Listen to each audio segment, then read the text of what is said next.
It has come to the year that I am applying for my master's program in Spain. No surprise, right? I love that place. I graduated in 2022 and I set out on this mission that I was going to get my master's degree in Germany. And then I graduated and then I was like, I need a break from school. Then I spent the last 2 years in Spain, as you know. And now it's the year 2026, so just 4 years later, I'm applying to master's programs in Spain. I thought I'd help you along the way because through this process, I found that it can be challenging, confusing, and I've asked for all the help that I've needed from friends who have gone through the same process in prior years. I thought I'd come on here and help out people who are also applying, because just get straight to the basics. We're just getting to what you need and we're gonna make it easy, okay? Because sometimes it can be convoluted looking at so many different university websites and application requirements and all this. And so this is just a quick and easy video to see this is what you need. I'm applying to 4 different master's programs this year. I'm applying to master's in economics, international business. I have a Bachelor of Science in international business from San Francisco State University. I am from the United States of America. If you follow under this category of being from the States and have studied at a university in the States,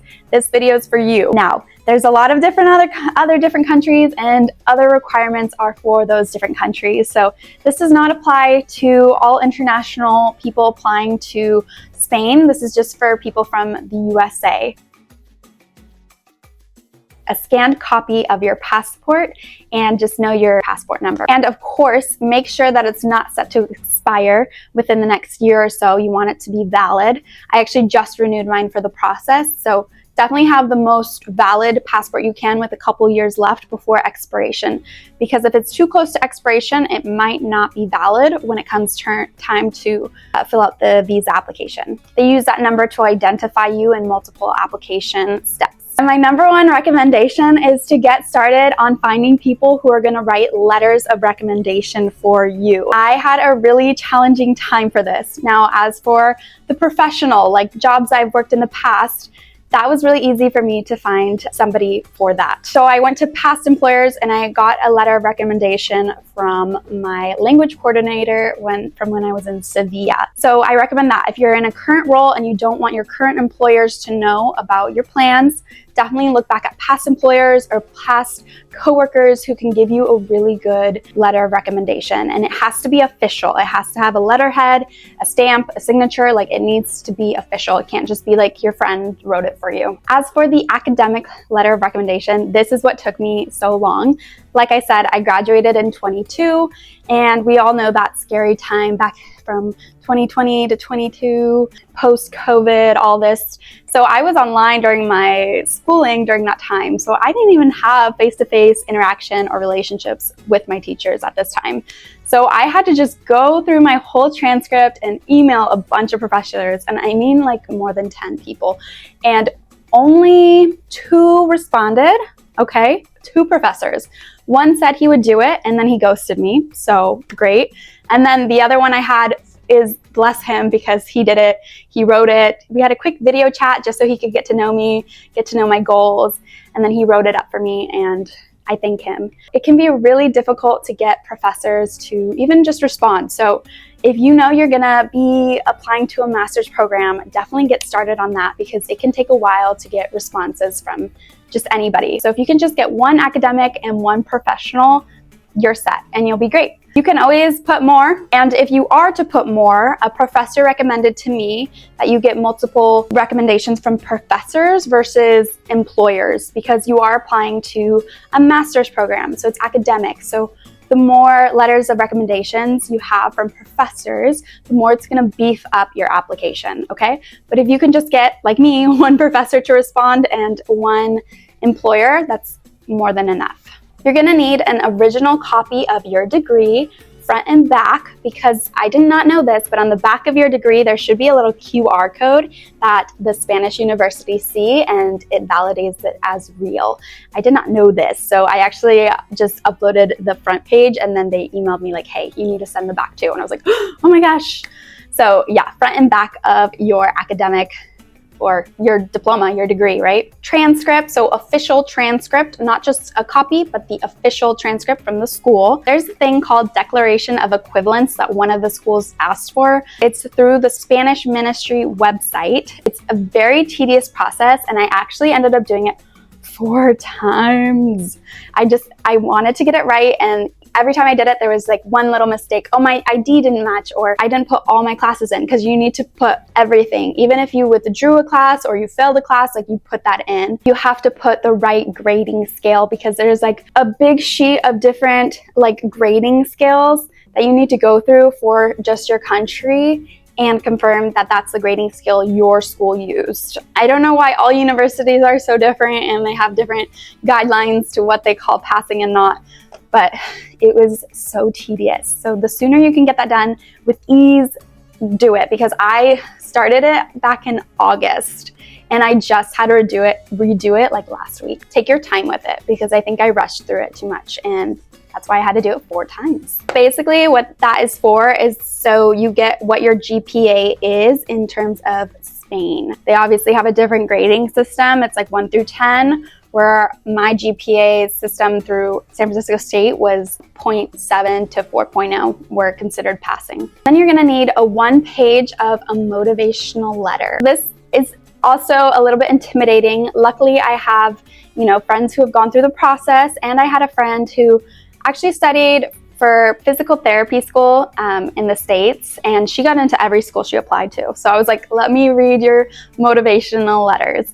And what I got from those is you definitely want to have a personal story that's unique to you, that makes your letter interesting, and tie it to your experience, academic and professional, and tie it to the interest you have with the school and how going to this school will help you with your goals and career goals for the future. And then you also will need your CV, so a resume of your academic and professional experience.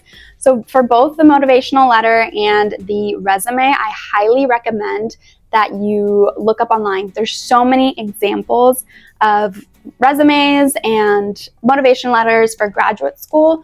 I highly recommend. Obviously, don't copy word for word, but you can get ideas and see what's worked for people, what didn't work, and how to tailor it to your unique story. Also, some schools, I've only had one school require it, but a motivation video. So it was only 2 minutes max, kind of reiterating what you put in your motivational letter. So your experience, a unique story, and how going to the school will help you accomplish your career goals in the future. This is one thing I did miss, along with the backside of my degree.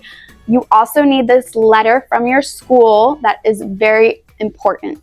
Basically, a verification letter of your studies. Now, I thought it was just a letter that the school needed to write, like, yes, Brianna went to school these years. No, there's a lot more that needs to go into it, and here's what it is. In this letter, it needs to state the degree you were awarded, for example, me, Bachelor of Science in International Business, and a clear statement from the school saying that this degree grants me access to study a master's degree in the United States.